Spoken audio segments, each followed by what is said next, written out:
Tamim al-Dari, who had embraced Islam, he used to be a Christian, embraced Islam, an Arab. He got up and he said, we were in a ship and a huge storm hit us. And we were lost until our ship reached an island. We entered the island. He says,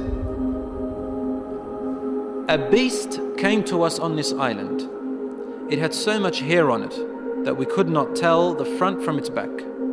Which was its head, which was its tail. We didn't know. And we said, Waylaki ma anti. Woe to you, what are you? Never seen a creature like you before. And she spoke. The beast said, Ana al-Jassasa. They said, Wama al-Jassasa? What is this al-Jassasa? And then the beast said, Ayyuha al-Qawm, people. Intaliqu ila hadha al-rajul fi ad-dayr. Come to this man who is waiting for you in a dayr. A dayr was known in those days as being like a place where people used to worship. And he said, there is a man who is waiting for your news anxiously. They said, we ran away from the beast immediately thinking it was a jinn. We entered this hut that was set for worship.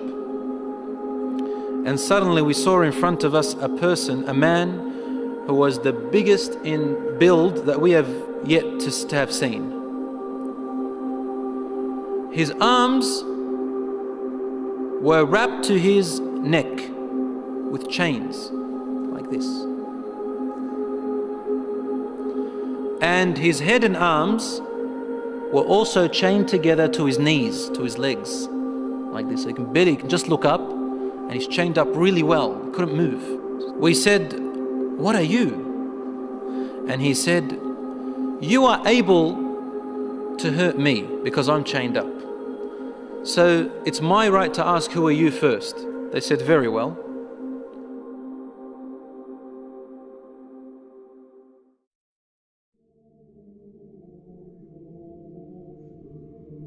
We are people from the Arabs. We set sail in our ship and a storm hit us until we became lost and landed on this island. We came to this island and we found this beast that came to us that had so much hair on it, and it led us to you. They said, we got afraid of this man and we didn't feel safe around him. However, the man said to us, tell me about the palm trees of Baysan. Baysan is a city in Jordan.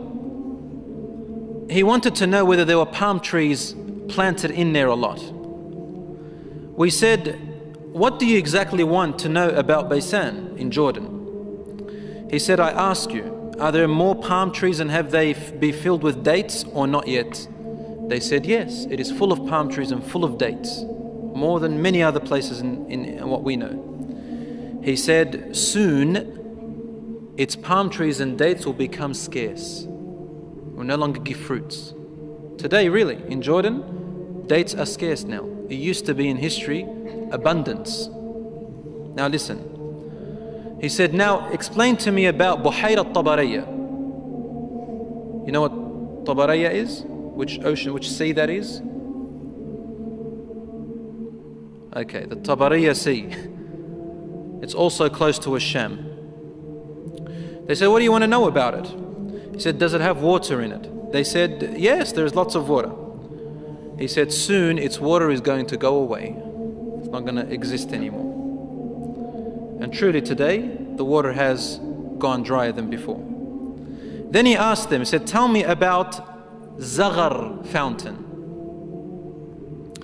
Zaghar fountain, probably about 3 days journey if you wanted to walk away from Jerusalem, Bayt al-Maqdis, that's where that fountain is. So basically in what we call Israel today. They said, what do you want to know about this fountain? He said, well, is there a large fountain and do people plant a lot of vegetation around it and it gives a lot of water yet? They said, yes, it's got a lot of water and its people plant a lot. Tell me about a prophet who is ummi, who is illiterate, cannot read or write. What has he done? They said he has come out in Mecca and now he lives in Yathrib, in Medina. He asked them, have his people fought him? They said yes. He said, what did he do? They said he was driven out by his own people. But he went to another Arab, the Yathrib people and those who embraced Islam with him, and they obeyed him. This man said to them, really? Has that really happened? They said yes. He said, أَمَا إِنَّ ذَاكَ خَيْرٌ لَهُمْ أَن يُطِيعُوهُ. He said, behold, it is better for those people who obey him to keep on obeying him.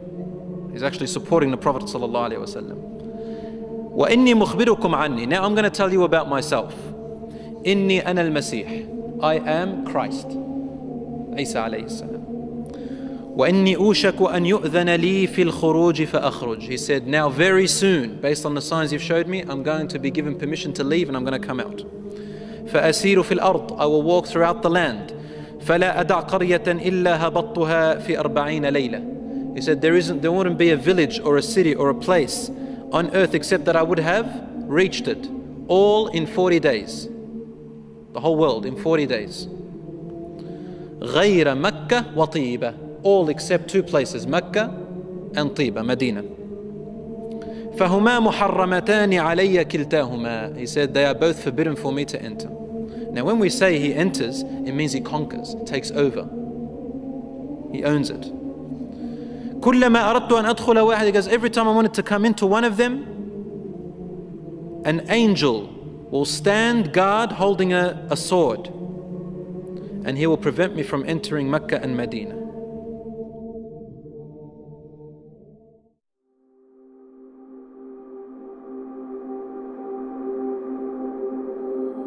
Rasul sallallahu alayhi wa sallam started grabbing his stick and sort of he put it close to his hip, sallallahu alayhi wa sallam, and then he began to bang, to hit the ground with it like this. But he was sort of tense, sallallahu alayhi wa sallam. Something very important. He was really tense about it, and he hit the floor and he said, "Ala hadhihi tiba." Behold, everyone, this is Tiba.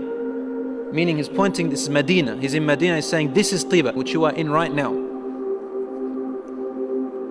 He said, didn't I tell you that this man will come out and not be able to enter this land? They said, yes, Ya Rasulullah, because he had told them a lot about it before. He said, the hadith of Tamim al-Dari, wallahi, amazed me as he told me about him. Because it's the same as what I used to tell you about Mecca and Medina. Behold, Dajjal is somewhere in near the oceans, in one of on an island somewhere towards the east of Medina, somewhere there, he said, in one of those oceans. Min qibal al-mashriq ma hu, towards the east somewhere. So even the Prophet ﷺ doesn't know exactly where he is, but in that direction. So it's close to the Middle East at the moment. So Allahu A'lam, Dajjal will first arise in Asham, in the Middle East area, which gives a lot of sense that the Jews will be the first to follow him because they are waiting for their Messiah to come. They don't believe that Isa alayhi salam was it, and they don't want to accept Muhammad sallallahu alayhi wa sallam. So they'll be the first to follow Dajjal. They say he is the real Isa. As for the Christians, they believe in the coming of Isa alayhi salam. Because they've mixed up their scriptures, they will think that this is the man. And because he will say, I am Isa, they will ask for him alayhi salam, they will ask for miracles, and he will do these miracles. Some of them won't be convinced. See, afterwards he'll say that I am God. Ana ilahukum. And then they'll say, what proof do you have? He said, only God can raise the dead. He said, okay, what if I raise your parents from the dead? They said, yes, we'll believe your God. So he will be able to get the jinns, the shayateen, to work for him, and he will raise them to become, to look like their parents, and they will speak to them. And so the people, non-Muslim people and the weak Muslims will follow him.